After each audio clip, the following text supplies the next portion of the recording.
A very good morning, everyone. Welcome to StudyIQ English. I am Saumya, and I welcome you to the Hindu newspaper analysis class with me. That's for 11th December 2025. Like every day, the idea is to discuss, analyze, and have a perspective on various UPSC relevant articles from the Hindu newspaper. That is the New Delhi edition of the newspaper. So, a very warm welcome to Panguru, Kojumba, Rebina, Pranarthi. Very good morning, everyone. And as other aspirants keep joining us, Ramu has joined us. Very good morning, dear. And as other aspirants keep joining us, let's quickly look at which articles do we have to analyze for today. So today I have picked up about 8 articles for you. Out of these, the first 3 articles are page number 6 because page number 6 is the editorial article page. We always start with the editorial because editorial articles are slightly lengthy and more complicated. More than that, the same editorial articles also come, now hear carefully, same editorial articles are also coming in the form of passages in the CSAT exam. Yes, you won't believe me, but the reality is that all the passages of the CSAT comprehension exam that people find very difficult, that people find very complicated, all them are copied from the Hindu, Economic Times, Indian Express, Times of India. All these are editorial. So the more we analyze editorials, the better we are at even comprehending the passages in the CSAT exam. Yes, so we always start with the editorial articles. That's page number 6 for the day. Sorry, and then we have remaining 5 articles that are general, of global and national importance. So let's have a look at the first article, page number 6, editorial segment. Very good morning there. Monali, Tarun, aspirant, Saurav. Very, very good morning, everyone. Thank you so much for reminding us, like every day, Ramu. That's a beautiful input, my dear, that today is the UNICEF Day. We are celebrating the United Nations Children Funds Day. Thank you so much for that. Beautiful. Very good morning, Bulbul. So let's begin now. The first article for the day editorial page, it says, a verdict that is an abdication of judicial function. Definitely, we are looking at a topic from UPSC syllabus GS paper 2. We are looking at polity and governance. It is an issue that has been making news many, many times in the past few months. Yes, once again, we are looking at the 16th presidential reference. By now, all of us understand, I'm sure, that the President of India has the right to ask some questions to the Supreme Court whenever it comes to matters that are important for trying to understand constitution, national importance, constitutional importance. Those questions can be asked by the president, and under advisory function of the Supreme Court can then choose to give interpretations, answers, and opinions on these questions. But these answers are not binding on the president. These are purely advisory in nature. Recently, the Indian President, Ms. Draupadi Murmu, had asked some questions to the Supreme Court of India. These were known as the 16th presidential reference. I repeat, 16th presidential reference. Yes. What happened as a result of that, and what were these questions all about? As Ramu says beautifully, if you try to understand the topic of the article, it says abdication. And what is abdication? Abdication means to give up something, to reject something, to condemn something, to give away with something. In that case, what are we trying to say? Is the recent presidential reference, 16th presidential reference to the Supreme Court, does it mean we are now trying to run away from our constitutional responsibility? Has the Supreme Court this time chosen not to act actively and to become a passive spectator of the confusion that's happening in India regarding the duty, function, and responsibility of constitutional bodies like the president at the center and the state governors in various states? It all started from the state of Tamil Nadu, the big controversy where the state government of Tamil Nadu felt that the governor is deliberately trying to delay the bills. They just hold on to the bills for months and years sometimes, and that defeats the purpose of state legislature. Because after all, governor is a constitutional body. It is not directly elected by the people. But state assembly is an example of democracy. It is a body to which people directly, on the basis of universal adult franchisee, elect their representatives. So, what right does a governor have, or what right does a president have to sit and withhold their approval or their action on bills? How can they keep bills from Lok Sabha or assemblies pending for indefinite period of time? Does it not defeat the purpose of democracy?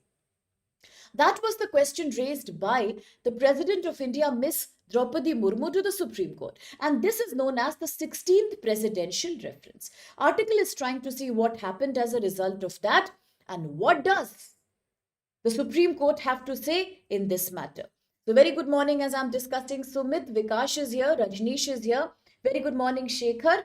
And very good morning, my dear aspirant. He also joined us. So now let's quickly have a look. Yes, very good, Ramu. Definitely. Ultimately, it's a question of constitutional morality. Today, Diptesh is also here. Very good morning, my dear. Let's see then what the Supreme Court has to say regarding the 16th presidential reference. So listen carefully. GS Paper 2, Polity and Governance. Let's also try to relate this article to various constitutional provisions. Article says the core issue today is that Supreme Court's judgment in the case of 16th presidential reference.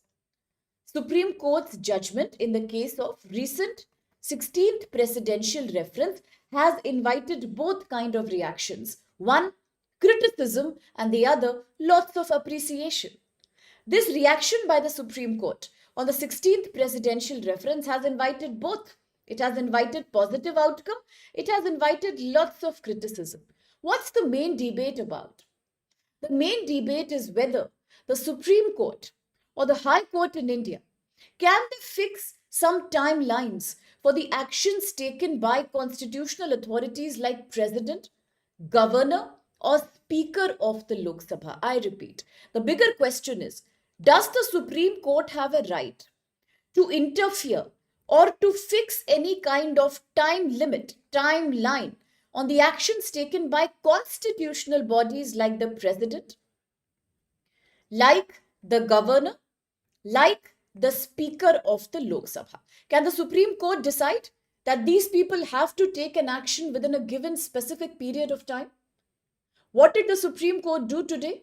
The Supreme Court has today decided to act with judicial restraint. I repeat, judicial restraint.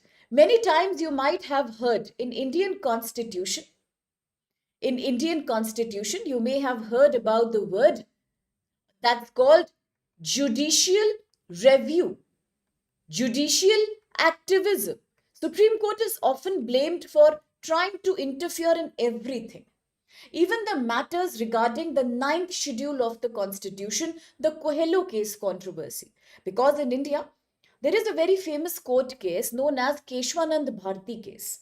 Under Keshwanand Bharti case 1973, it is believed that there are certain basic structures of the Constitution and nothing can change that. We cannot modify that. In India, judicial review is a part of that basic structure. That means Supreme Court has a right to interfere, to interrogate, to give an opinion on anything that the court feels valid. That's called judicial review. Sometimes it is called as judicial activism, where the court is trying to interfere too much in the legislative and executive functions. Very good, Vikash. Almost like judicial overreach. The courts can do anything. They are the utmost authority in our democracy. What is the opposite of that? Exact opposite of that. Exact opposite of that. What's the opposite? Exact opposite of that will be judicial restraint. Judicial restraint. That means when the courts decide not to say something, when the courts decide to withhold their opinion, to be silent about something. Today, in the case of 16th presidential reference, Supreme Court has acted with judicial restraint. It has tried not to interfere, to not create an upper time limit for President and the Governor and the Speaker. That shows a recent trend in Indian democracy. Now, there was one more time. There was one more time when Supreme Court acted with utter silence. Quiet, absolutely. And when did that happen? When did that happen? We have spoken about that case in the class. Who remembers from my dear students? we had discussed a case. We had discussed a case regarding a military person, Mr. Kamalesan. Who remembers that case, bacha? Mr. Kamalesan. How a very well-known military person in India was held responsible for not visiting a temple or a Gurudwara shrine during a normal military discipline exercise. And there, what happened? He was asked to be removed from his post by the defense forces. When the matter reached Supreme Court, what did the Supreme Court say? Supreme Court acted with silence. That's also called judicial restraint, when the court decides not to interfere. Very good, Vikash, the Garbhagriha, absolutely. The court decided not to interfere. These are cases where the court is being quiet. And then there are other times the court is showing too much judicial overreach or activism. Here in the case of 16th presidential reference, the court has decided to be quiet. Judicial restraint. That we are not now giving any upper time limit, because the Indian constitution, that is the epitome, that's the topmost living doctrine of India's democracy, says nothing about the upper timeline. If the constitution has not given an upper timeline, Supreme Court says, I am also not going to give any upper time limit. What do you mean when Supreme Court becomes quiet? It means the constitution doesn't prescribe any upper time limit, and therefore bodies like the President of India, office like the governor of various states, can take their jolly good time, can take their own sweet time when it comes to giving approval or refusal or any action to be taken on any bill that comes in front of them from the state assembly or to the president from Lok Sabha. Now, the same thing happens in the case of Speaker of India. There is a very well-known schedule of the Indian Constitution that's known as 10th schedule of the Constitution. Just now I was talking about 9th schedule, called Paul Coelho case.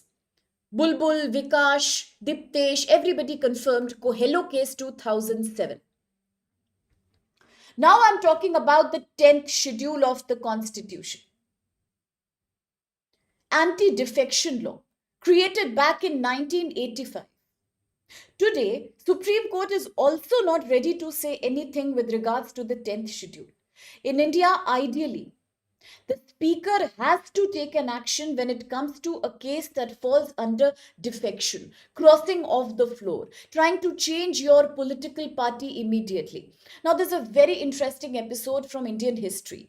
If you have studied grade 11th NCERT, sorry, it's grade 12th NCERT, Contemporary World Politics. Very beautifully, that NCERT book has spoken about the case Aya Ram Gaya Ram. I don't know if you've heard about that. Aya Ram Gaya Ram. It was about how one political candidate had changed his political party loyalty in a short period of time, multiple number of times. That became a very famous case. The Amul, the dairy cooperative Amul, had also created a beautiful, very cute advertisement on him, okay, in which the tagline was Aya Ram Gaya Ram. So it was a very, very interesting controversy in India. We can speak about that in detail some other time if you have curiosity about that. Yeah. So that led to a decision that now defection will not be allowed. If you win the political election on the ticket of one political party, tomorrow you cannot change your party whenever you want to. That defeats the purpose of loyalty and allegiance. So therefore, we have the 10th schedule. Anti-defection law. Yeah, Rahul, absolutely. What you're saying is also valid now. I understand what you're saying. Interesting. Okay. So now you see, anti-defection law is Schedule 10, 1985.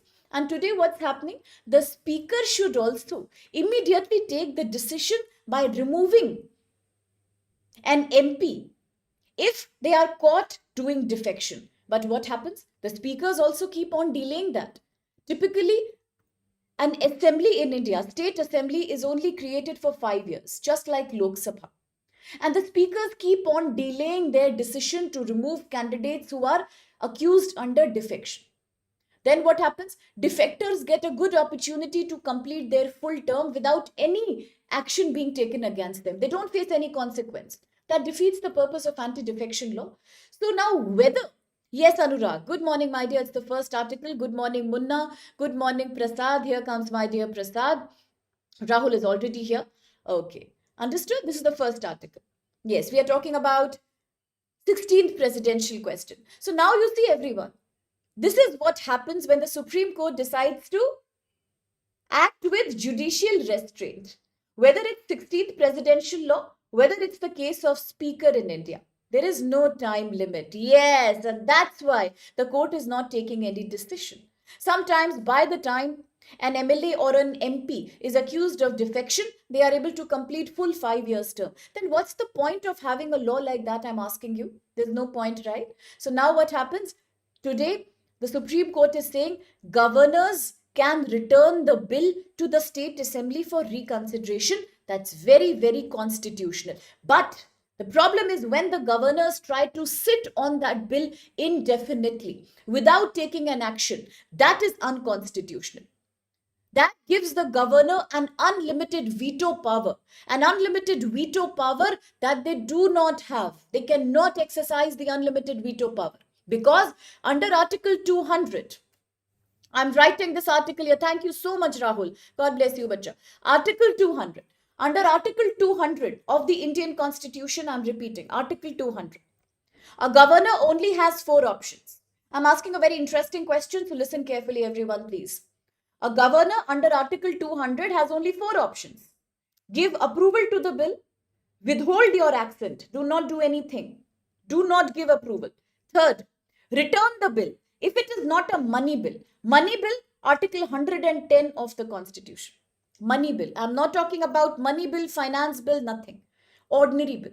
A governor can return the bill to the state assembly for reconsideration. Fourth option, if the governor feels the matter is very relevant about constitutional mandate regarding the judiciary or any other critical matter, the governor can reserve that bill for presidential approval, for presidential consideration, and this is Article 201.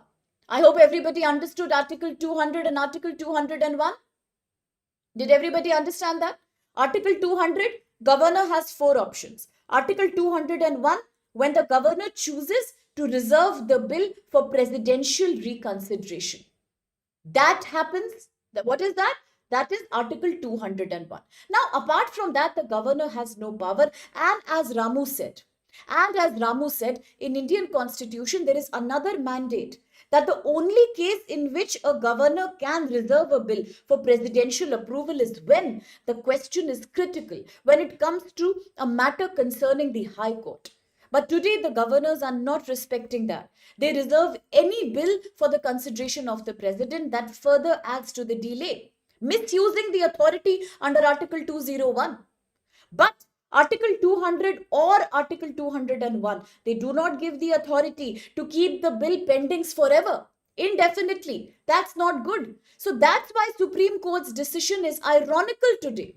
It is very paradoxical that Supreme Court has chosen to be quiet now. And this judgment and this judicial restraint has today also discouraged creating a sense of moral responsibility in the governor and in the president. What does this judicial restraint prove? It proves it is justified to take your time. Governor's delay is justified. Presidential delay justified. The whole purpose of judicial review, an integral part of the basic structure of the Constitution, gets defeated here. We are giving more power to constitutional bodies over democratically elected representatives of the people. Today, this article is saying the responsibility of Supreme Court was to protect constitutional morality. Dr. B.R. Ambedkar. Constitution is a living doctrine. I've told you multiple times. Sir B.N. Rao created a draft. Dr. B.R. Ambedkar gave life force to that. Constitutional morality. Yes, Ramu, I will definitely make a separate video on that, Bacha. Absolutely, I will. Constitutional morality. Yes, that's today under question. When we allow presidents and the governors to exercise unlimited veto power and not do anything about the bill. During 1948 speech, Dr. B.R. Ambedkar himself said that constitutional morality should guide both institutions and citizens. Administration must match constitutional needs. Constitution can be perverted. It can be defeated if Administrative authorities try to misuse their power, and the same Supreme Court who is quiet today, in the Kamlesan case, in the 16th presidential reference, was also highly active when it came to giving women the right to visit the Sabarimala shrine. What about the women's right to visit the Sabarimala shrine? Supreme Court was active in that case. When it came to the LGBTQIA plus community rights, Navteej Singh Johar case, 2018, decriminalizing Section 377 of IPC, that time Supreme Court was very active. So what are the critics saying today? That courts cannot decide to be actively whimsical. Courts cannot decide to act according to their own desires, that you interfere when you want to and you interfere when you do not have to. Today it's a clear-cut case of constitutional misuse. Then why is Supreme Court acting with silence? What will be the consequence if the court continues to stay quiet? Continued misuse of power by speaker and governor. Defeat of the purpose of state legislative assembly, therefore defeating the purpose of democracy and election. Third, defeating anti-defection law schedule 10th 1985. Then self-defeating outcomes that will continue to harm our democracy. So therefore, the judgment, this article highlights the paradox between constitutional morality in paper and in practice. Without constitutional morality, as envisioned by the architect of the Constitution, Dr. Ambedkar, we cannot expect a fully transparent democracy to function and progress in India. That's it for the article. Quickly, the question. Very good morning, my dear Reshma. I was thinking, where is Reshma? She hasn't joined. Rishi has come. Good morning, Rishi. And somebody else who recently joined? I met Priyanshu already. Okay. That's a beautiful discussion taking between Rahul and Vikash, I believe, and that's wonderful. That's the spirit of the class. Very good morning, my dear Prajesh. Keep discussing. Have a UPSC relevant perspective. Let's grow with the support of each other. Beautiful. Consider the following statements. 1. The Constitution of India prescribes specific timeline for the Speaker to decide defection cases under 10th schedule. It's a confusing question. Be careful. Second, governors have constitutional authority to indefinitely withhold assent to bill passed by state legislature. 3. The doctrine of constitutional morality has been invoked by Supreme Court in past judgments to interpret constitutional silence in line with democratic ideals. So which of these statements are valid here? The answers started coming from Diptesh, then Reshma, then Sumed, then Priyanshu, Rishi, Saurav, Vikash, Rebina, Sagar, Eric, Rahul. They have all answered the question. What about Kojumba? What about Ramu? What about Prajesh? What about Munna? There comes Prasad's answer. Okay. What about Bulbul? Ramu is answering. Pranarthi is answering. So what should be the valid answer? Absolutely well answered. C is indeed the right answer. Brilliant, Tarun, Rajneshwar, Ramu, Prasad, Vikash. Very, very good. It was a tough question. Wonderfully handled. And I hope it's clear to everyone as well. First is absolutely wrong. There is no constitutional time limit. That's the whole issue about. Second, governors do not have the authority to withhold the bill passed by state legislatures for unlimited number of time. Wrong. But the doctrine of morality has been invoked by Supreme Court in past judgments. Yes. In the case of Sabarimala case, in the case of LGBTQ plus controversy, in the case of the Kerala case, what was the name of that case? The Bijo case, where students were rusticated from school for not singing national anthem. But Supreme Court later said the students should be put back in school because at least they were showing respect and they were doing mouth actions. So in that case, Supreme Court was highly active. So why not today? Third is correct. C is the right answer. Brilliant answer. Very well handled. Correct, Sagar. Correct, Shekhar. Very good. It's okay. That's fine, Prajesh. Even if you're a little late, we keep repeating these issues, so not a problem. Quickly, second article. Which topic of UPSC syllabus? GS paper 2. International relations this time. International relations. IR. Thank you for reminding, Diptesh. The Baijo Emmanuel case. Yes. Baijo Emmanuel case. Once again, we will talk about that case in today's newspaper. Those who have missed, please pay attention. Yes, they cannot do that. Yes, absolutely, Rahul. They should not do that. Yes, very good. Quickly, second article. Truth in tatters. What is the topic? Truth in tatters. Yes, Rahul, it is IR, International Relations GS Paper 2. What relations? We are talking about the relations between Thailand and Cambodia, two countries that have erupted in massive violence in the past few months. Why is the violence happening? And exactly what's the controversy? Beautiful. Thank you for reminding us, aspirant. The Pre-Vihir temple controversy, but there is also a mountain range involved here. I'll show you on the map which mountain is that, because I do expect it to come in places in the news in the prelims exam. So let's quickly have a look what is going on between Thailand and Cambodia. Yes, it's a border dispute. Absolutely, it's a border dispute. Let's see what is going on. Title says truce in tatters. That means truce is what? Truce is a ceasefire. Truce means a peace agreement. A peace agreement. So many places are having peace agreements right now. Ukraine, Russia, Israel, Palestine. Recently, there was a peace agreement created between Thailand and Cambodia. Eric says because of Uncle Trump. But that was said by Ramu as well. So both of you believe he's an uncle. Absolutely, I admire your love and devotion to him. Okay, so now the truce was happening between Thailand and Cambodia, and yes, the truce was mediated by none other than American President Trump. Yes, he did create a ceasefire between Thailand and Cambodia. Just 2 months before, the ceasefire was created by him, with the active involvement of Malaysia as well. Malaysia was also involved. So Malaysia helped the process. Ultimately, it was your whatever you call him. I know you people absolutely love him. Somebody says Fufaji, somebody says Tauji. I don't know what all you call him, but for all your love, I respect your love for him. Absolutely, I do. Now, coming back to the main agenda. Yes, it was President. Yeah, you can call him anything. Absolutely. I know your obsession. Now, President Trump and Malaysia had created this ceasefire. Yes? No problem. You're welcome, Sanghamitra. Yes, very good. Who said that? Shrinu said that. The Dangrek Mountains. Yes, we are talking about him. Absolutely, absolutely. As all of you share your love for President Trump, let's quickly focus on the article also now. Okay, so we are saying how 2 months before American president had mediated this ceasefire. Obviously, Malaysia also played an important part here. But unfortunately, within 2 months of the ceasefire, on 7th December, that's about 3-4 days before, the ceasefire broke.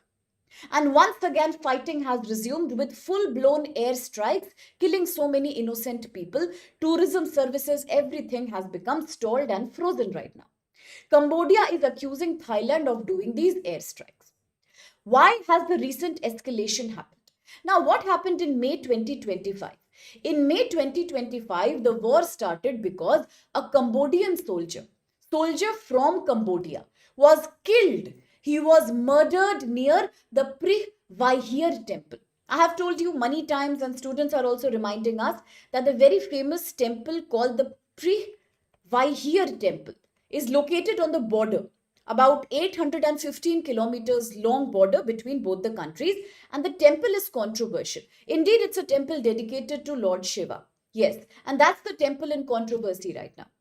A Cambodian soldier was killed here in May 25 in the disputed border area.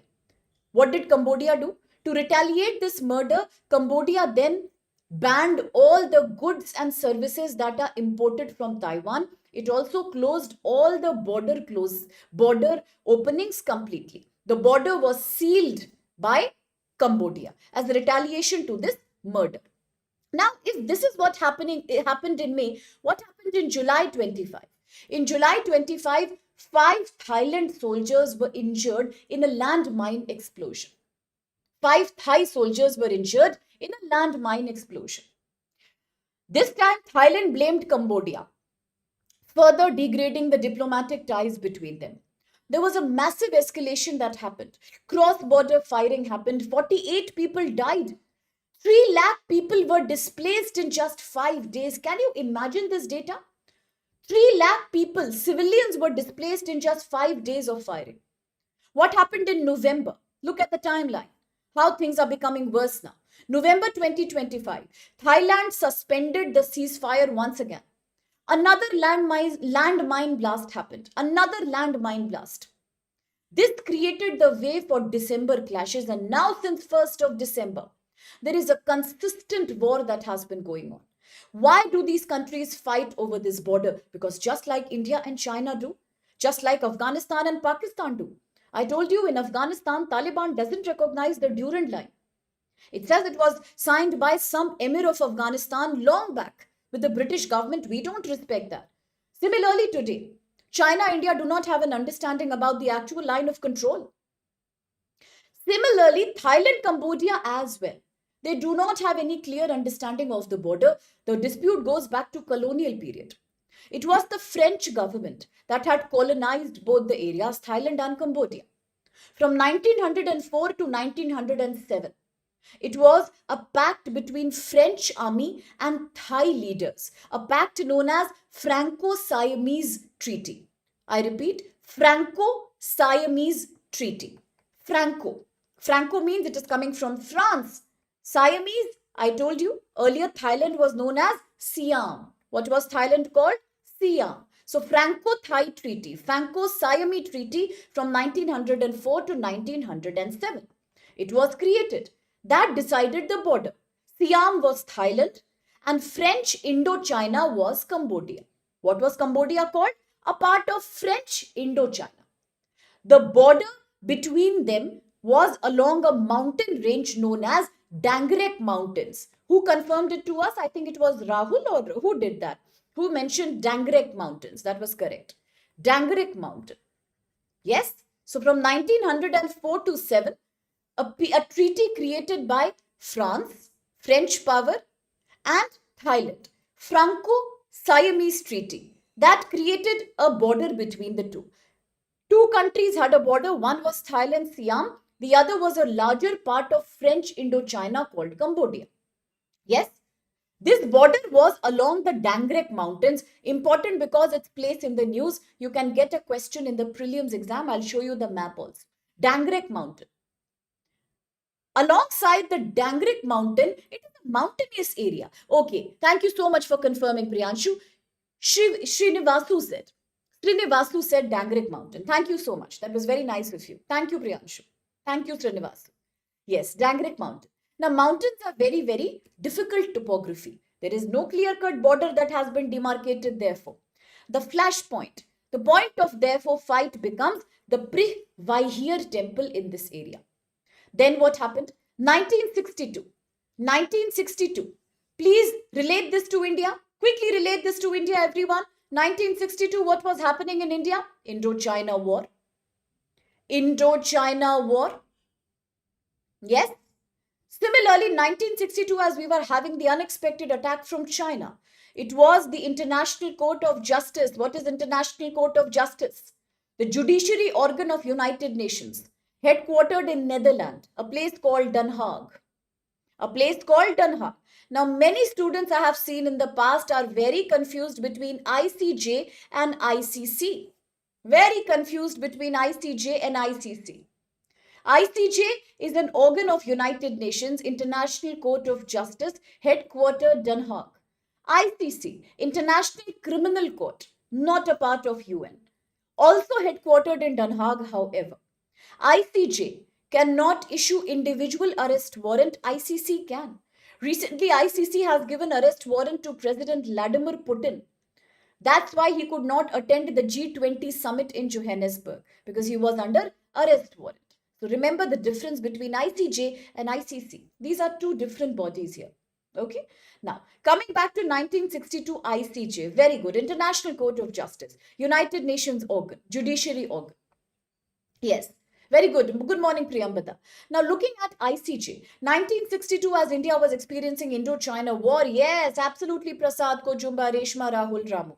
As that was happening, the ICJ gave a ruling. Ruling about what?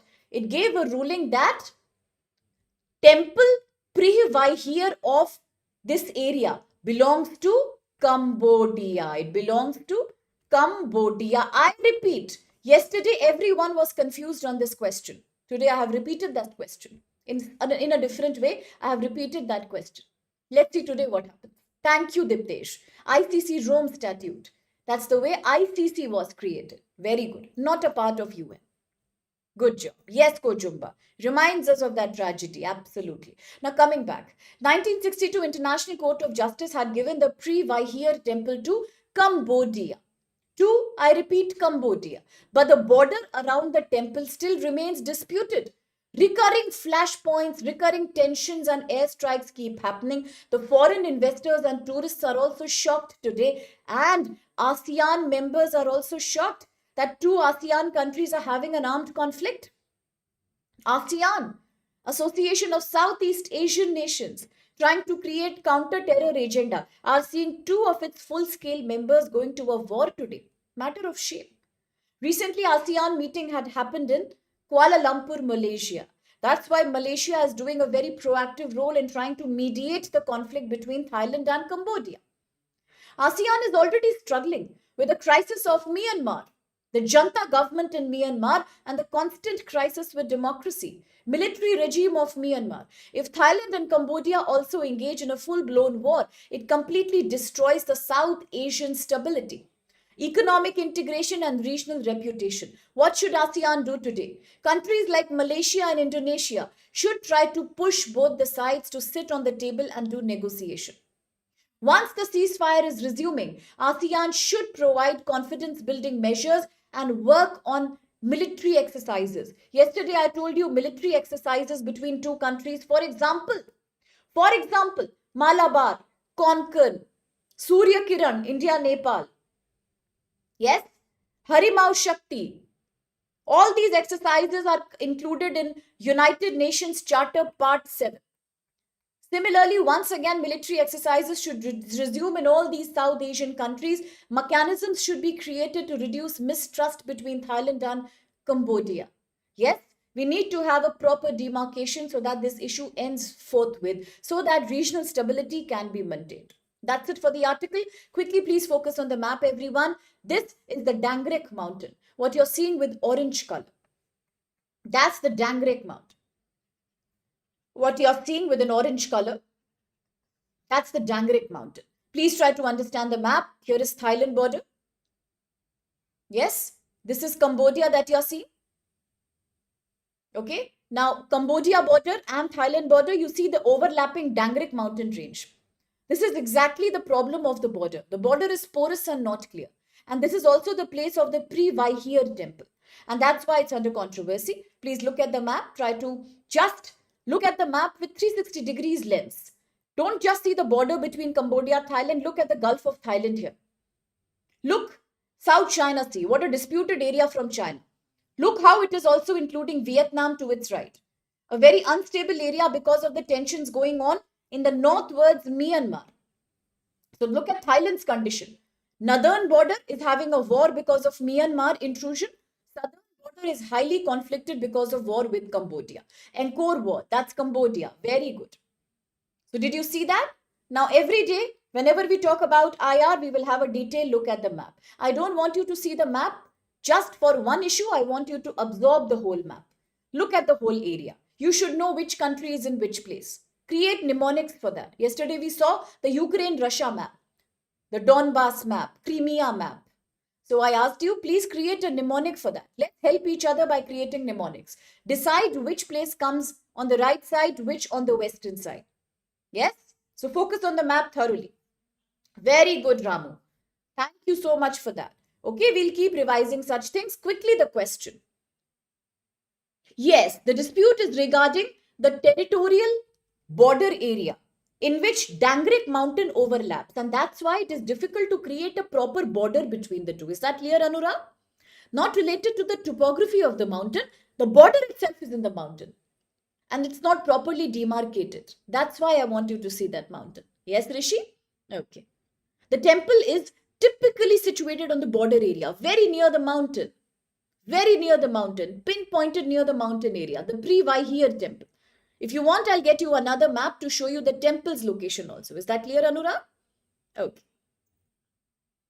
What is Saurav saying? Can I have a look at the comment?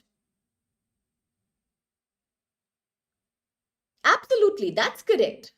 That's correct. That's correct. That is true. That is true. It is not exactly President Trump's moral responsibility. It's nobody's moral responsibility. The reason why he is doing that, he has his own vested interest. Nobody wants peace without any interest in today's world. Not just the Nobel Prize episode, but it's also about creating a unilateral American monopoly.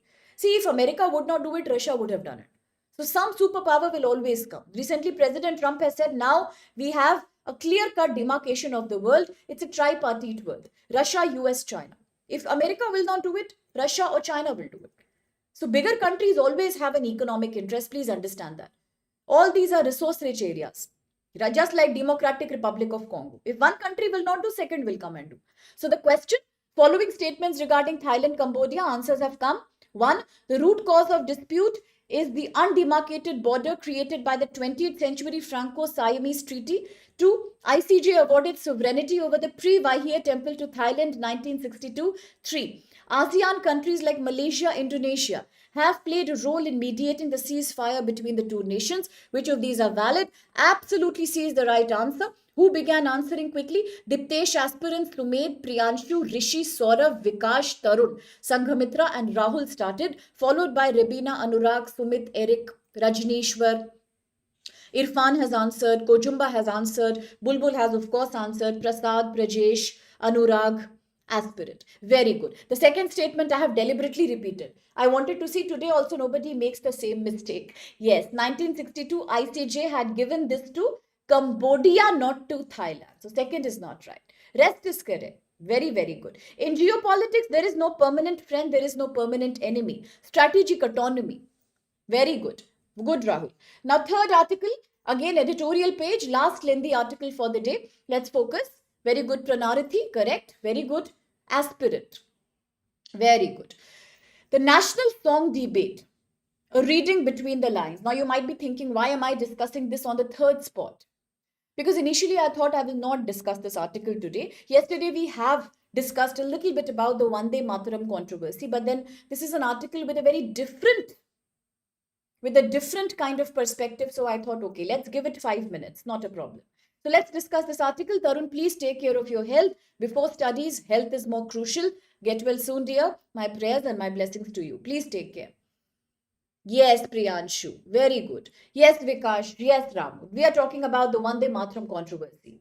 Okay, so let's look at the topic. A national song debate. A reading between the lines. A 10 hours debate, Kojumba. Beautiful. Let's quickly discuss what is happening in the article. What does the article have to say? Now, the article is saying 150th anniversary has been celebrated recently. What has been celebrated? 150th anniversary has been celebrated of Vande Mataram. Of Vande Mataram, we have celebrated 150th anniversary, and therefore many debates are going on in the Indian Parliament. There is a fight going on between the ruling party BJP and the opposition party led by the Congress. The fight is about a debate.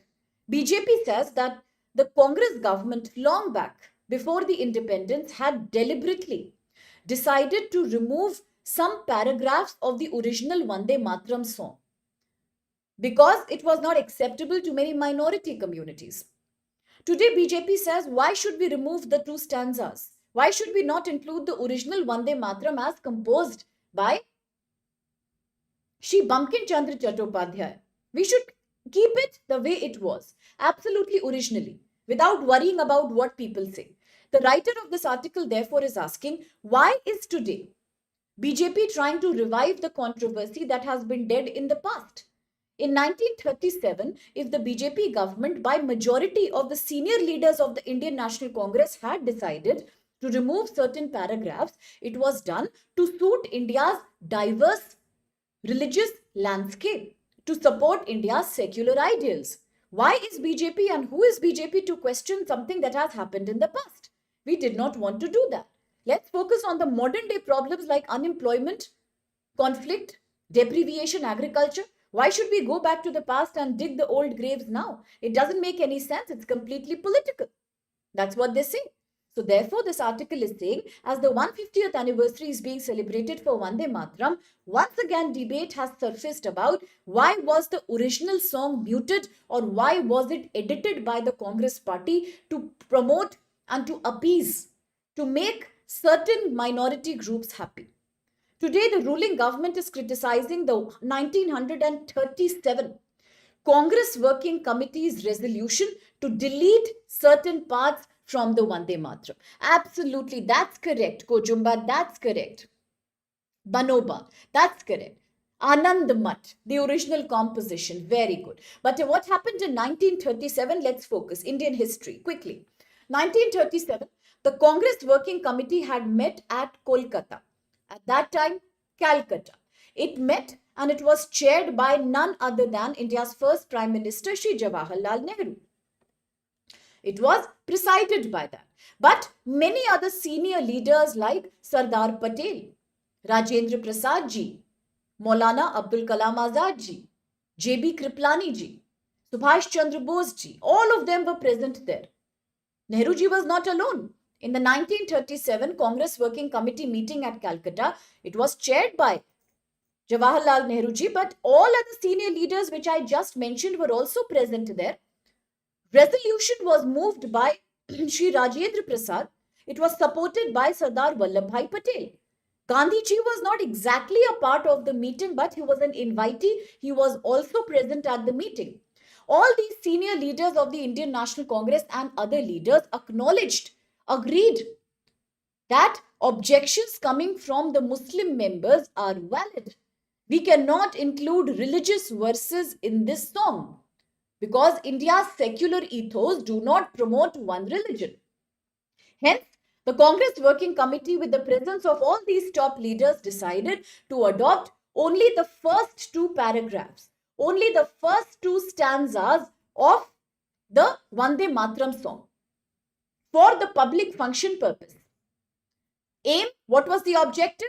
To maintain communal harmony and to ensure that India people can accept and sing that song. Because Vande Mataram from 1875 had become a symbol of India's unity. I have multiple times told you, in India, every time you hear unity in diversity, a principle given by Pandit Jawaharlal Nehru, later imbibed in the constitution by his own daughter, Miss Indira Gandhi, 1976, 42nd Amendment. India is a secular country. But I don't want my students to say unity in diversity. That's a very lame thing to say. Always say unity without uniformity, diversity without fragmentation. That's the secular landscape of India. 1875 onwards, Vande Mataram became a symbol of national movement. Congress party came to power in 1937 in all the provincial elections that happened in India. And it needed to promote culture diversity. So therefore, when it had its meeting in 1937 at Calcutta, it decided to remove the first two stanzas to promote integration of Hindu-Muslim community so that coalition governments can successfully be made at the provincial level. In the Constitutional Assembly also, before partition, the Constituent Assembly had 389 members. After partition, 1947, same Constituent Assembly had 299 members, and they said there are three songs that we are going to adopt for modern Indian democracy. Which three songs? Three songs. Jan Gan Man, that's our honorable national anthem. Vande Mataram, national song. There was a third song called Sare Jahan Se Acha. We chose Jan Gan Man as the revered honorable national anthem. We chose Vande Mataram as the national song. Constitutional, however, does not mention a national song. I repeat, we chose Vande Mataram as the national song, but Constitution does not mention anything about a national song. If you look at the legality, if you look at the legal framework of India's independence, post-independence constitution, 1971, now everybody should focus here for a minute, 1971, we passed Prevention of Insult to National Honor Act.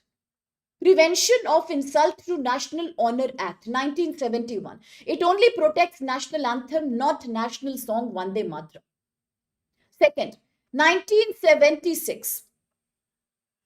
1976. We passed 42nd Amendment under Indira Gandhi regime during the emergency period.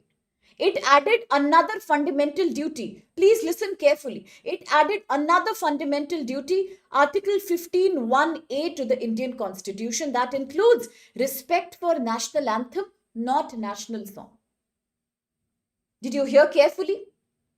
1971, Prevention of Insult to National Honor Act. It protects anthem, not song. 1976, Mini Constitution, 42nd Amendment, Indira Gandhi. Emergency period. The word secular socialism added. It also added another fundamental duty, Article 51(a). That says, respect your national anthem. It doesn't say respect your national song. Then, if you look at the Supreme Court judgments, what does Supreme Court do? Recently, Diptesh and Vikash were talking about the Baijo Emmanuel case. Now comes the case in the picture. Those who had missed, please listen carefully, please. Supreme Court judgment regarding the issue. 1986, a very important Supreme Court case happened, which is known as Baijo, I'm writing here, Baijo Emmanuel case. It was a case from Kerala, Baijo Emmanuel case. During this case, some students from a school in Kerala had refused to sing the national anthem. They did not sing it, but they were present when the song was being sung and they were showing all bodily respect to that. Supreme Court said, and the school administration removed these children from the school.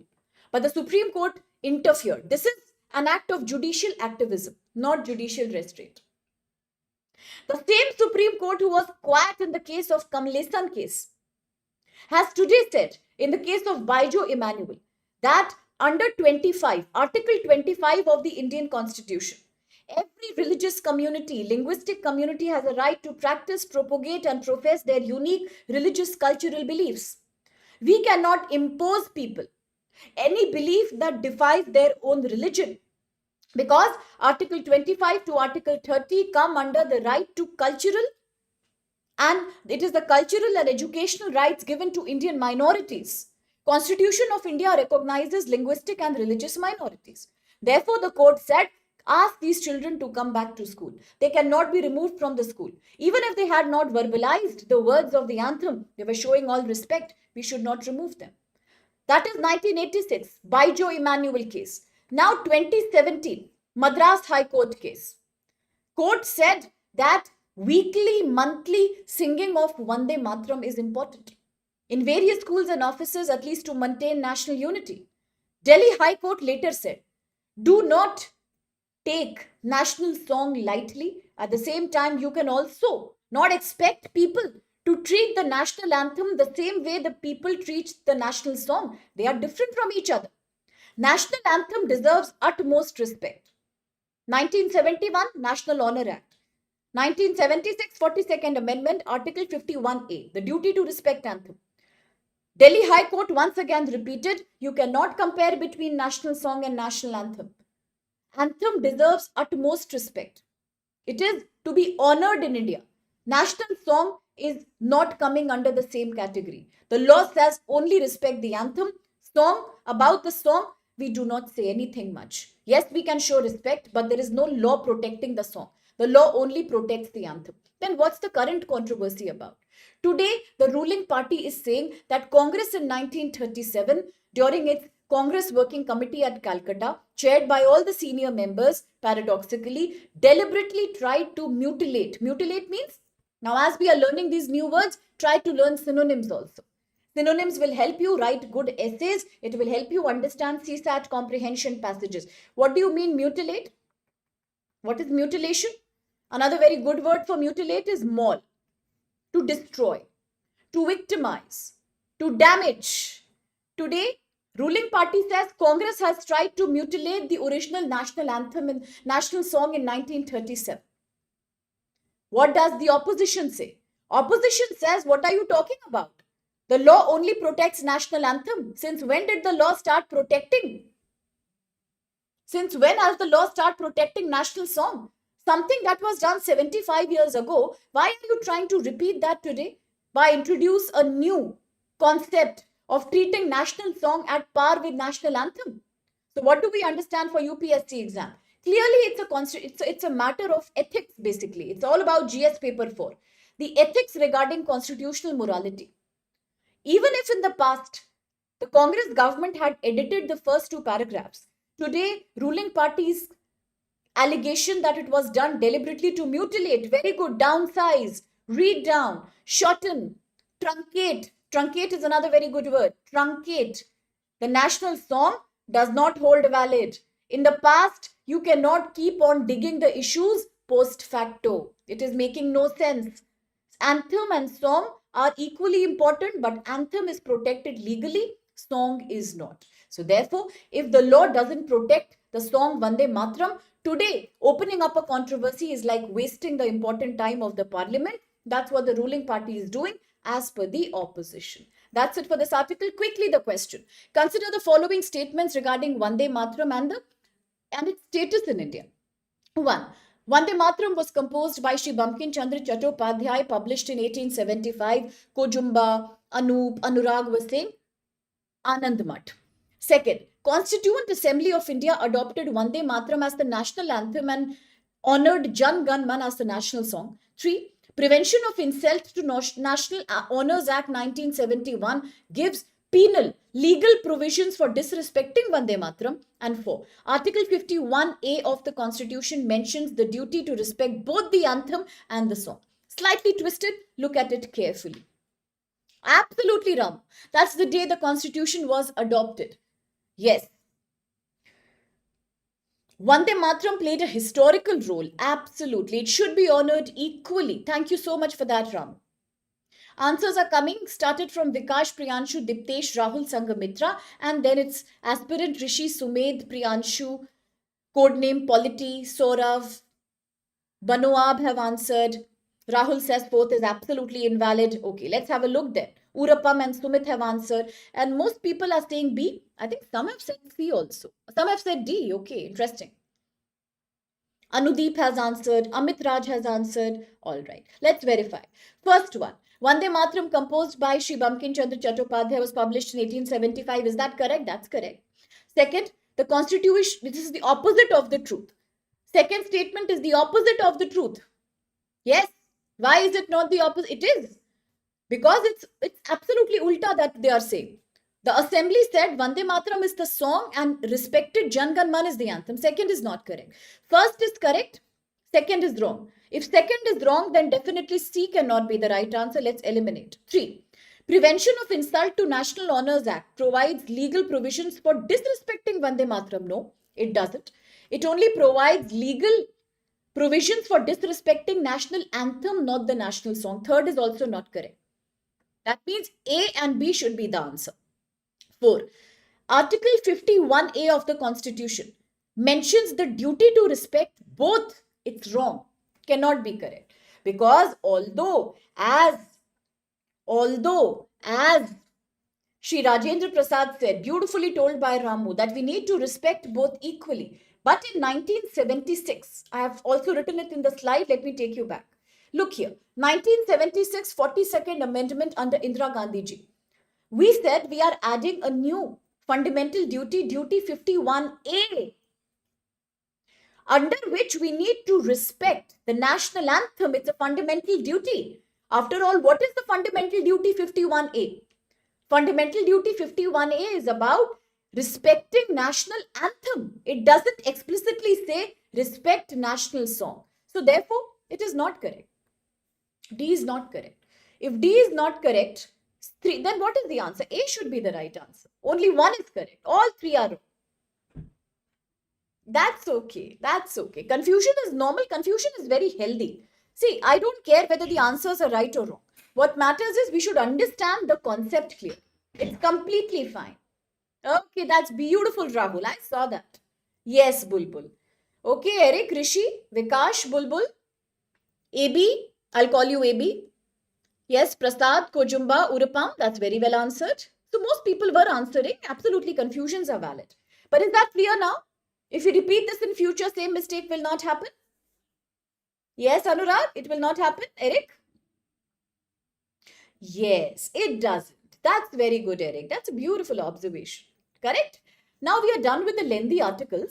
Just to quick read, and once I want to show you the Sudan map. That's it. That's it.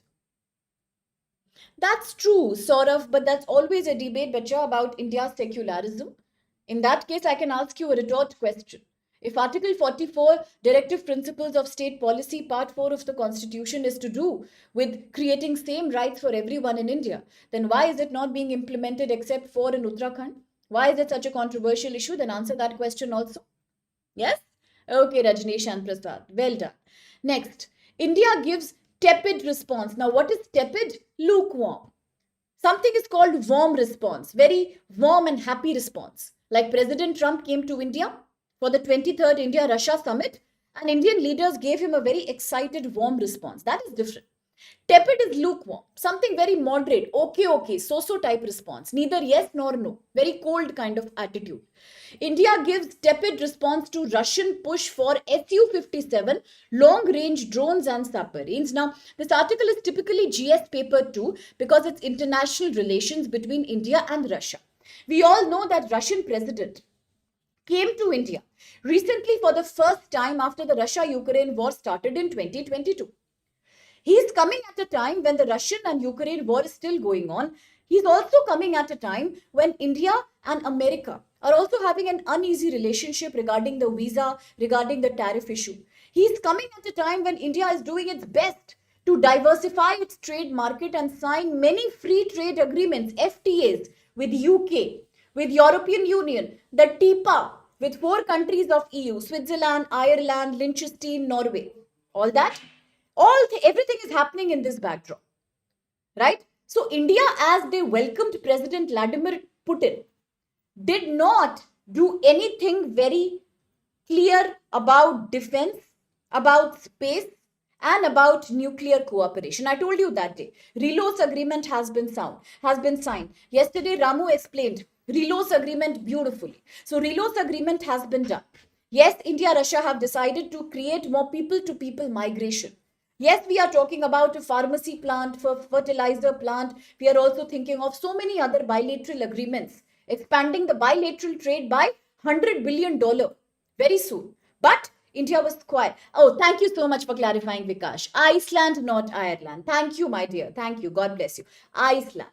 Yes, very good. India signed a TEPA, with Switzerland, Iceland, Liechtenstein, and Norway. Norway is there, right? 4 countries. Okay. At this time, when already European Union is very unhappy with the way President Trump is now trying to support Vladimir Putin. He's now trying to remove sanctions on Russia. He's now trying to support Russia against Ukraine. Already it's a very uneasy relationship. India did not want to take a risk. India did not want to take a risk with fresh negotiations with America. India did not want to take a risk with fresh negotiations of free trade agreement with European Union. India does not want that. India doesn't want to, as I said, that they disturb the apple cart of agreements with Europe and America. So India acted with strategic autonomy. Very quiet about 3 things. Nothing new on defense, nothing new on space, nothing new on nuclear cooperation. The deal only spoke about trade, economic integration. That's it. Yes? So now what India did? Russia is doing its best right now. Yes, Russia is doing its best right now to sell to India its Su-57 5th generation stealth fighter jets. I repeat, Russia is trying a lot right now. In fact, let me tell you a very interesting thing from the past. Very interesting. I don't know if you noticed, in the last 2, 3, 4 months, there are 2 more things that have happened. 2 more things. One thing is that India purchased many more Rafale jets from France. Yes? Now that time Russia felt bad. Clearly Russia felt bad because Russia was expecting, rather than taking more Rafale planes, India will actually take the Su-57 5th generation stealth fighter. But India took Rafale. And India also decided to make and manufacture most of the parts of Rafale under Atmanirbhar Bharat. India did not promise for Su-57 to Russia. Russia felt bad. Similarly, few months later, India signed another pact with another country called Spain. What? India signed another agreement with Spain. And this time India took one Airbus from Spain. Can anybody tell me which Airbus was that? After taking Rafale from France, India also decided to take many Airbuses from Spain. It was a major agreement, major agreement. It happened very close to exercise Ocean Sky. I told you exercise Ocean Sky. India became the first country, I repeat, India became the first non-NATO country to participate in the NATO exercise Ocean Sky. Just before that, India purchased Airbus from Spain. Which category of Airbus was that? Quickly tell me. At, at that time also, he was upset. President Vladimir Putin was upset. Because once again, India did not. Yes, but what Airbus was that? Quickly tell me the number. Airbus, I give you a hint, starts from 2. Starts from 2. Which Airbus was that? Very good. Airbus C295. Very good. Airbus C295. Was it not C295? I think it was C295. Was it not? Anudeep Kojumba? Check it up in the Google and confirm. Otherwise, we'll keep forgetting. Okay, let's proceed. We'll confirm that. So as India did these agreements, Vladimir Putin was not happy. He wanted us to buy from him more Su-57. Now you might be thinking, why is Vladimir Putin so interested in selling his defense material to India? Naturally, because he is experiencing so many sanctions from EU and America. At this time, Russian economy is also faltering. Nobody wants to buy Russia's gas and oil. Nobody wants to buy Russia's equipment because it is severely sanctioned by European Union and America. India becomes an easy market there. Plus, India and Russia also have a great agreement between them. So, defense agreement in the past. So, therefore, now what happens? He expects India to buy Su-57. India has not bought it. Today also same thing happened. As he came for 23rd Russia-India annual visit, India did not say anything in open. India did not confirm that I am buying Su-57 fifth generation stealth fighter or long range drone or submarine. It was a very lukewarm, as somebody said, moderate, very cold response from India. Why? Because despite high expectations, India retaliated with a very moderate response. Why did India retaliate from such a moderate response? The reasons are two, clearly. One reason, because India right now is trying to become more and more self-reliant when it comes to defense sector. Completely self-reliant. Recently, in Leh, Ladakh, 125 new border roads organization projects have been completed. It is transforming defense landscape in India. Similarly, from a value of about 1.15 lakh crore to a value of about 46,000 crore. India has of now only kept on increasing its domestic defense manufacturing capacity. Look at the exports in the defense sector. They surged from 1,000 crore to about 24,000 crore. 1,000 crore to 24,000 crore expansion has happened in defense exports from India. Look at that. India has completely indigenized the manufacture of so many defense equipment, including Iran's Shahid 136 kamikaze drone. In that case, India doesn't want to commit anything to Russia right now because one, we are prioritizing indigenous domestic production, Atmanirbharta. Second, India is definitely worried about the reaction that might come from America and European Union, with whom we are still finalizing free trade agreement. I told you, with UK and with all the countries like TIPA countries, which Vikash just clarified.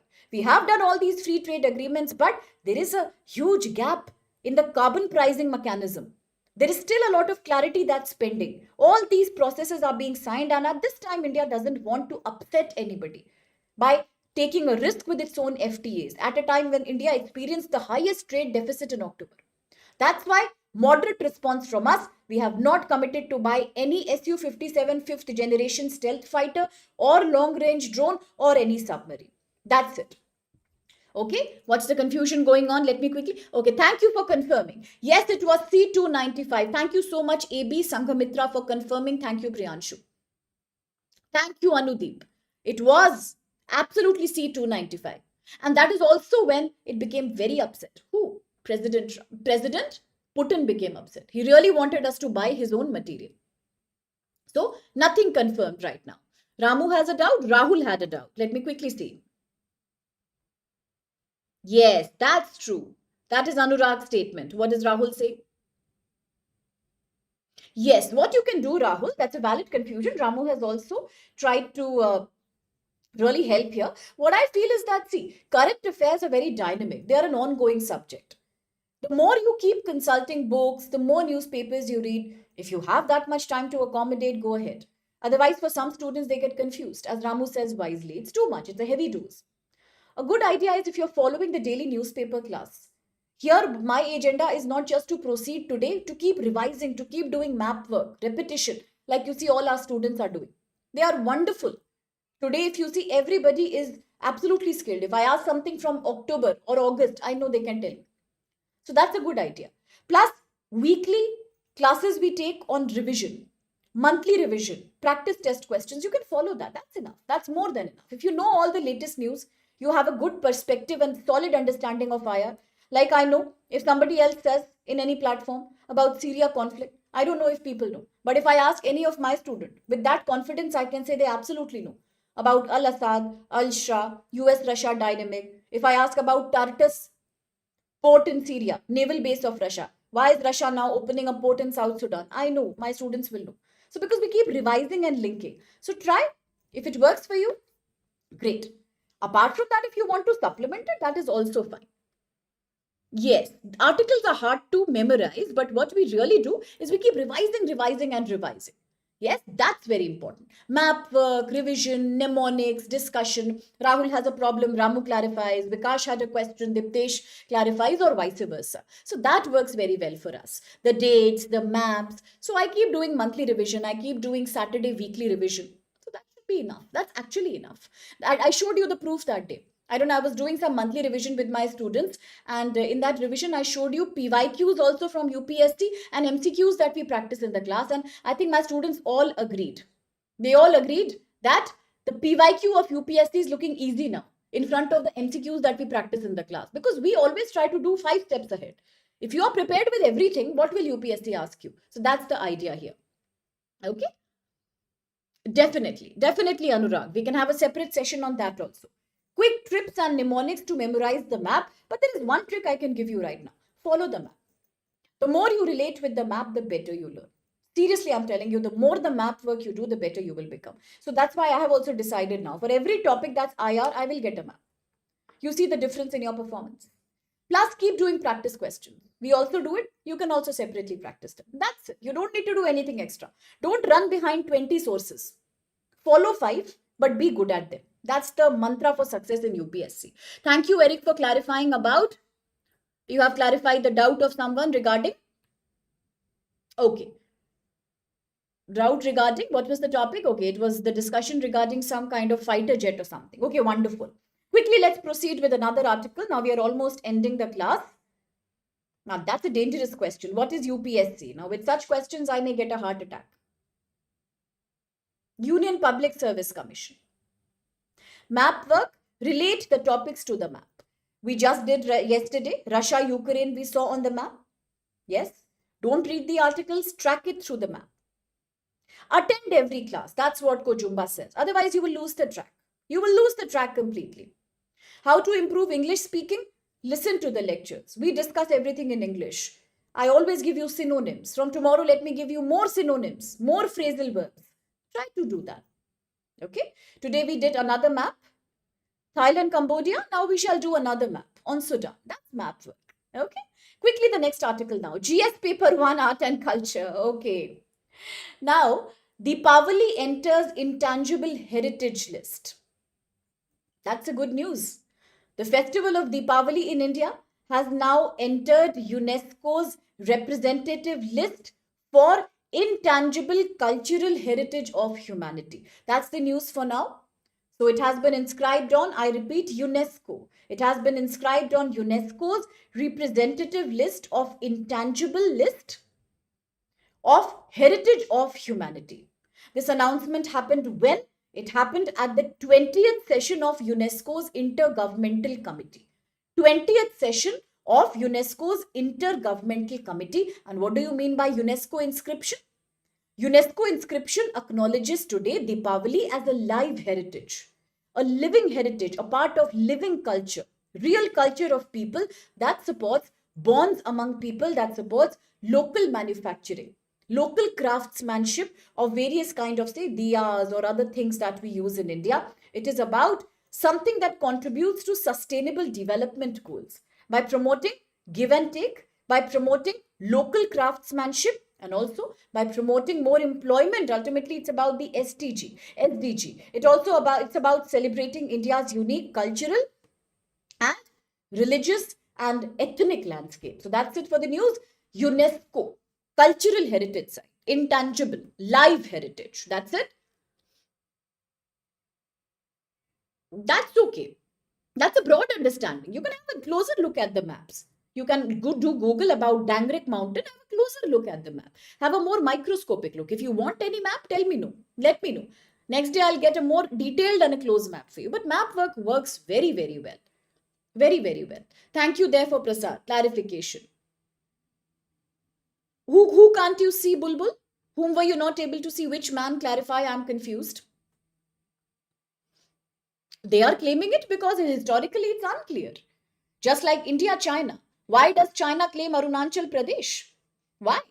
Why is China claiming Arunachal Pradesh? Why does it say it's Zangnam? It's my territory in South Tibet. Because it doesn't respect the colonial boundary. Similarly, today, Thailand doesn't accept the fact that Cambodia gets the right to that mountain, to that temple specifically. There are disputed areas. Disputes regarding boundaries are not uncommon. They happen everywhere. What's Russia-Ukraine war about? What's Azerbaijan-Armenia war all about? What is North Korea-South Korea war about? East Germany, West Germany, Palestine-Israel. Ultimately, all these are border disputes, aren't they? That's what it is about. You want a detailed, clear map? We can bring that as well. Now, quickly, the next article. Yes, your favorite person has come again. Rahul, Anurag, who else is very happy here? Rishi is very happy. Okay. Trump slams Europe and pushes Kyiv on elections. What is happening? Nothing new again. President Trump has recently completely changed his ideology. He has completely changed his attitude towards Ukraine. Earlier, Ukraine had a strong support from NATO countries, okay, including America, to fight against Russia. That's the reason why the war continued from 2022 to today. Now what's happening? Now suddenly, American president is afraid. President Trump is afraid that America may lose Russia to China. Russia-China duo is a dangerous combination from America's own idea of ruling the world, America first policy. And that's the reason today his attitude has completely changed. Plus, he's saying that the resources we are putting in Ukraine are a waste of money. So recently he says Ukraine, while it may join European Union soon, it is the right candidate for that. It may not get the right to join NATO actually. No more membership of NATO no more need for NATO membership for Ukraine. No need. Now what he says all the acquired territories from Russia. Yesterday I told you through the map again. 2014 Crimea. Then I also showed you another south area. I showed you the Donetsk territory, the Donbass. Many other places on the map. All these were taken by Russia from 2014 until 2022 war. Today, America is telling Ukraine, give up those territories, return them back to Russia, let Russia have them, and in return, we will give you some permanent security guarantee. Nothing will happen to you. We give you security guarantee. Under that itself, President of Ukraine, Mr. Zelensky, has refused. He said, I'm not going to give my territory. You cannot expect me to surrender in a war. You cannot expect me to surrender in the war after investing so much resource from 2022 until now. I can't.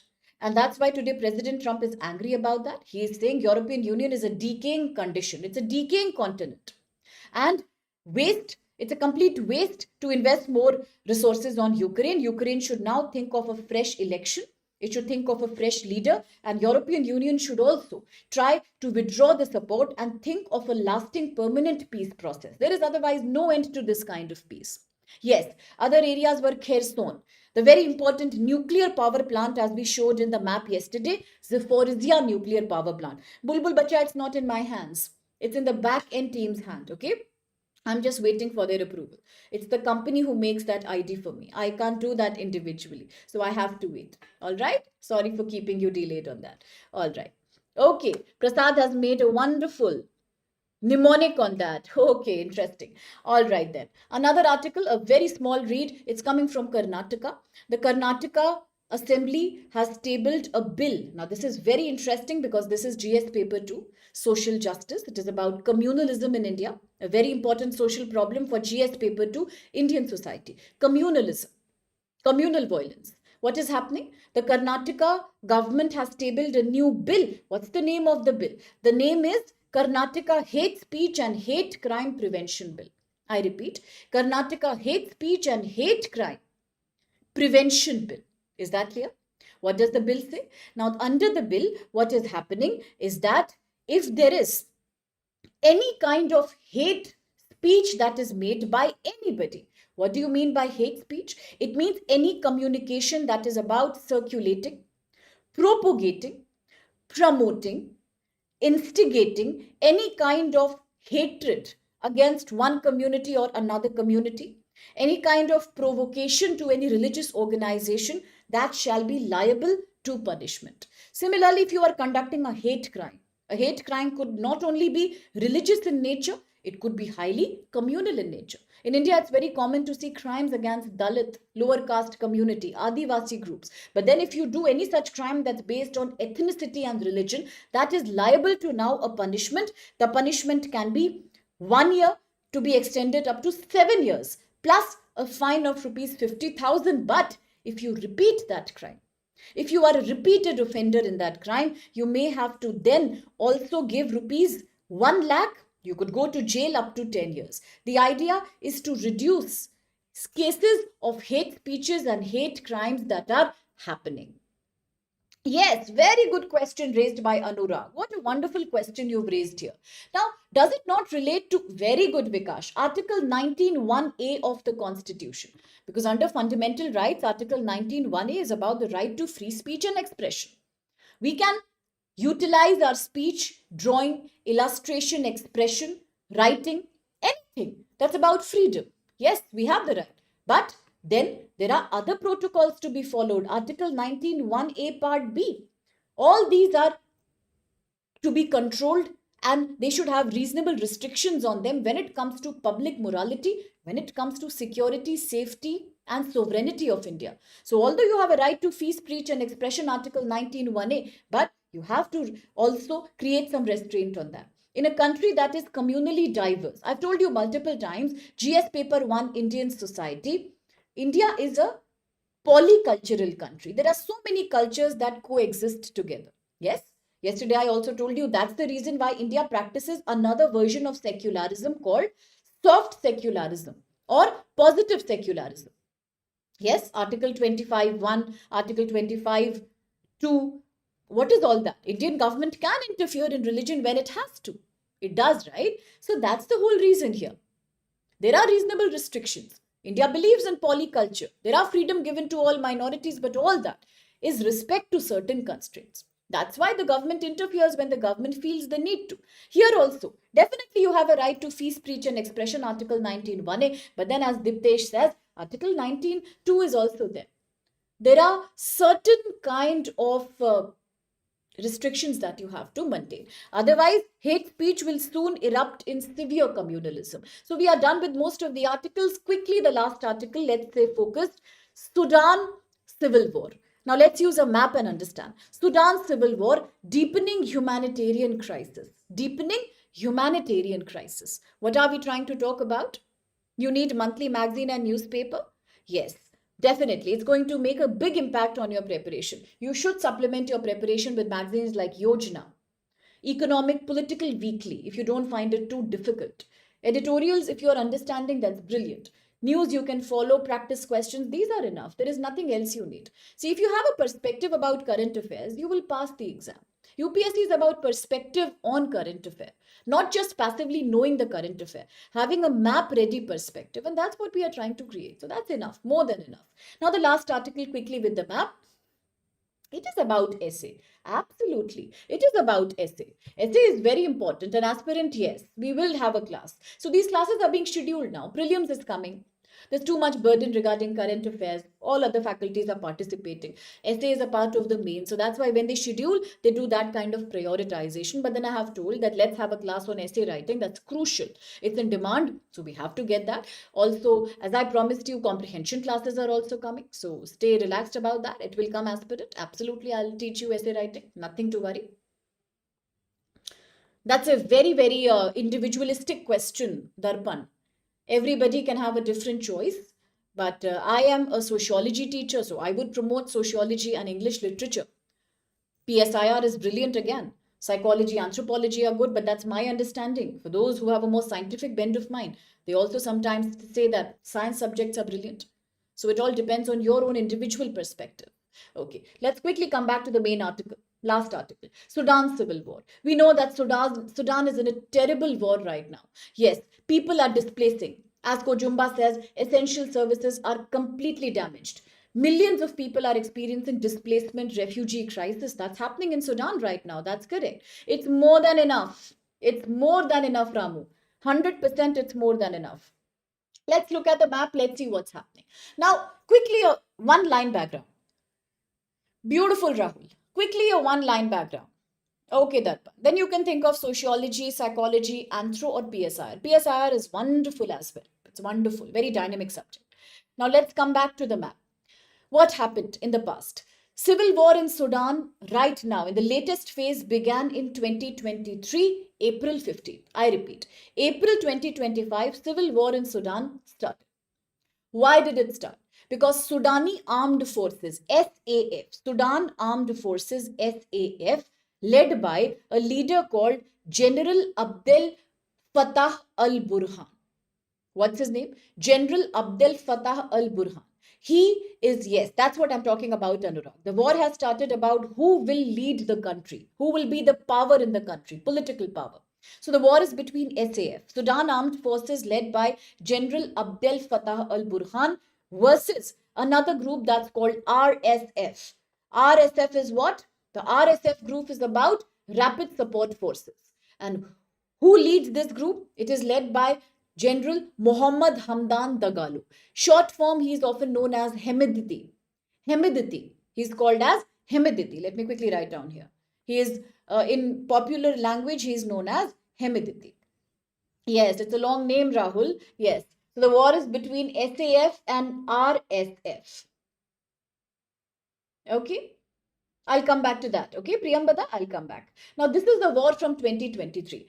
Both the forces are trying to do what? Now, look at the controversy. Earlier in 2019, when the first major war happened in Sudan, it was both these forces, the RSF under Hemedti and SAF under Burhan. They both joined together, and together they tried to defeat the existing ruling party. In 2019, they together did a military coup and they overthrew the leader Omar al-Bashir in 2019. Omar al-Bashir was overthrown by these two people together. They were successfully able to carry out another military coup back in 2021. They were very successful. After that, what happened? Once the old regime was gone, now was the time the power should have been distributed between the SAF and RSF. RSF wanted to integrate itself into the national army, but both the leaders were unwilling to make a compromise.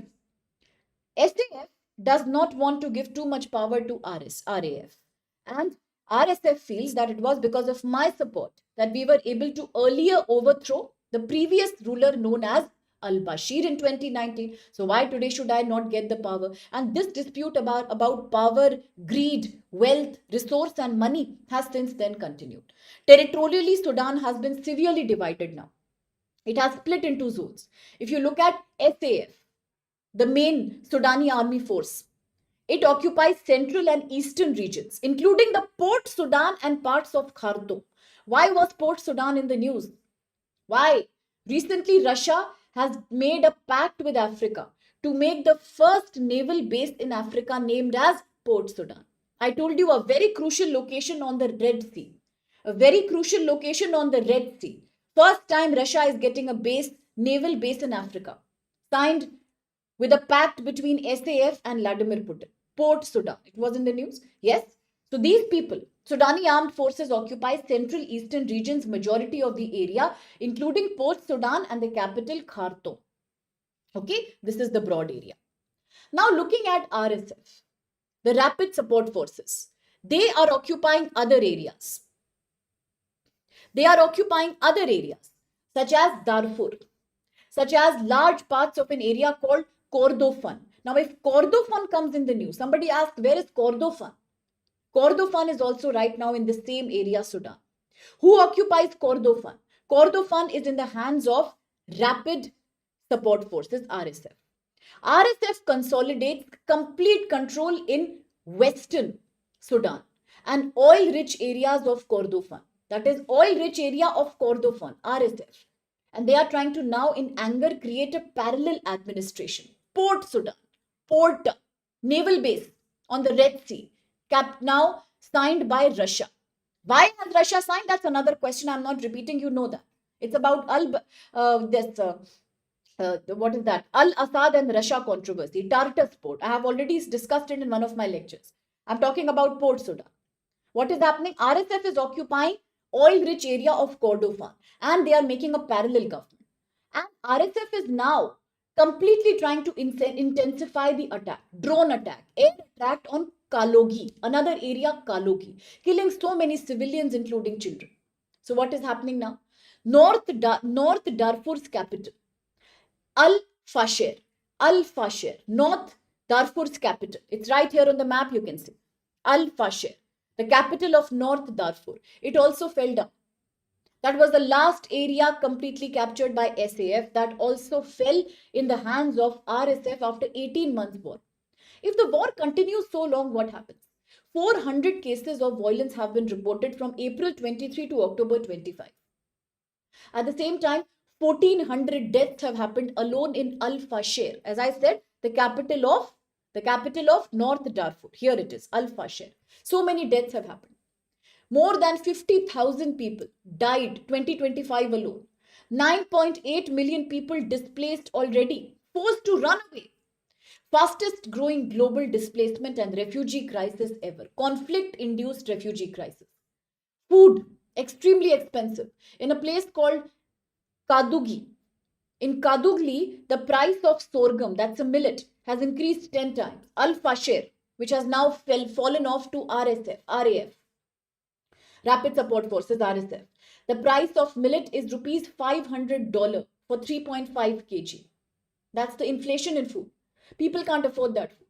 Famine is on the rise. First time since September 2025, officially famine was declared. 1% population.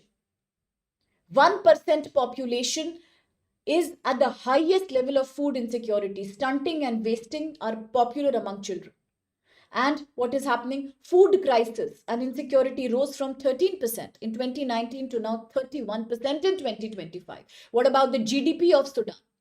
GDP has shrank by 29% only between 23 to 2024. Sharpest decline in decades. So what is the real issue here? It is a power struggle about territory between countries in Sudan, between parties like SAF and RSF. Two people who were working together in 2019. Who were able to create the most powerful military coup in 2021, have today developed fracture in their own relationships. The struggle for power, wealth and resources. Complete mayhem. Similarly, right now, SAF, Sudani Armed Forces, has also given Port Sudan to Russia. First Russian naval base in Africa.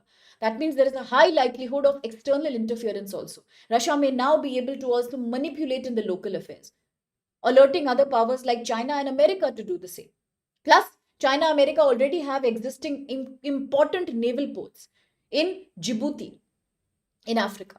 So all these become a situation where local people are suffering food insecurity, migration, displacement, economy in tatters. At the same time, external powers coming and taking an advantage of the resources. So that's it for this article. That's it for the whole newspaper, in fact, now. Last question for the day. With reference to ongoing Sudan war, consider the following statements. 1. The civil war in Sudan started in April 23 due to a power struggle between Sudani armed forces and RSF. It is RSF, Rapid Support Forces versus SAF, Sudani Armed Forces. SAF versus RSF. Powerful. Right now, if you see the dynamics, definitely RSF is trying to become more powerful. It is capturing the most resource-rich, oil-rich areas. But now recently, SAF is getting support from Russia. So dynamics will change. Second, RSF currently controls most of the eastern and central parts of Sudan, including Khartoum capital. 3. Sudan entered famine conditions for the first time in 2025 with over 9 million people displaced due to conflict. So which of these statements do you think is or are valid? A, B, C, or D? Slightly tough question, is it? The last question for the day. The last question for the day. Okay, answers are coming. Vikash, Anudeep, Rishi, Anurag. But there is a confusion. Not everyone is answering. Confusion between A and B, it seems. Which of these are valid then? Is the first statement correct? Civil war started in 23 due to past struggle between the two. It's absolutely correct. So C cannot be the right answer. Now, 2. RSF currently controls most of eastern and central parts, including the capital Khartoum. Is that true? Is that what we discussed? That RSF currently controls everything? That RSF is currently controlling everything, including large parts of Khartoum as well? Yes? Is that true? Is that true? There is a doubt here? Yes, there is a big doubt here because we clearly discussed that it is the Sudani Armed Forces, SAF, that controls the parts of eastern and central Sudan, including Port Sudan and parts of Khartoum. That is the reason why it was able to give the Port Sudan to Russia. Yes. Then the third one. Sudan entered famine conditions for the first time in 25 with over 9 million people displaced is correct. So B should be the right answer. Very well answered, everyone. Slight confusions were there, but B should be the right answer. First three are correct, second is wrong. It is the SAF, Sudani Armed Forces, that controls, I showed you the map also, majority of the eastern and northern area, including capital Khartoum. Okay, that is why it gave Port Sudan to Russia now. So that's it for the day. A quick reminder about those. A lot of people are having confusions about UPSC 2027. In that case, you can definitely join our program. And we are starting the 2027 target year batch. The batch has just started. You can join. Price is very cheap. 12,999 for more than 1 year of aggressive teaching in prelims, mains, and for basic interview guidance. All books, materials given by us. One-on-one mentorship, complete syllabus coverage, including news and magazines. You can do that. Similarly, for 28 also, if you want to start, you can start early. Join the batch. The price is about 31,999 for more than 16 months of training. Yes? So all your favorite faculties will join you there. And to join all these sales programs, you can use code SPLIVE. Okay, so do remember code SPLIVE. Spread the word around. Yes, Anurag, any question is welcome. I am in no hurry. You can let me know. Okay. So all those areas are peripheral areas. They are also characterized by a lot of refugee influx from nearby countries. And many of them are experiencing a governance by local, you can say, military groups. Many times out of fear of these powerful units, the local villagers create their own democratic governments like the Panchayat in India. And then they start securing and safeguarding their own interest. Okay. So that's what. Okay, and regarding magazine, yes, Priyamvada, you can follow a magazine, but if you sincerely take all these Hindu classes every day, then in my opinion and in my strong belief, you can solve all the current affairs questions in prelims. I don't have any doubt regarding that. If you want to supplement with extra, that's absolutely okay with you. So thank you so much. Sanghamitra bye-bye, Rahul bye-bye, Eric bye-bye, Anurag bye-bye. No, it's not in those areas. No, Anurag. No, it's not. It's not. Bye-bye Rajnishwar, Ramu, Kojumba, Eric, Srinivasu, and Rishi, Prajesh, Pooja, Sumit, Urapam, Priyanshu, Anurag, Ramu, and who else? Darpan, Diptesh, Vikash, Reshma was here initially. Bulbul, Saurav, Priyamvada, Anudeep. Anybody whom I'm missing? Okay. AB you said. Okay, so AB, bye-bye. Pranarthi, bye-bye. Rajneeshwar, Urupam I have mentioned already, I think. Yes. Anurag also I have mentioned. Priyamvada I have mentioned already. Okay. Monali I didn't mention. Thank you, Monali. Bye-bye. I'll see you tomorrow then. 9:30 a.m. Bye-bye.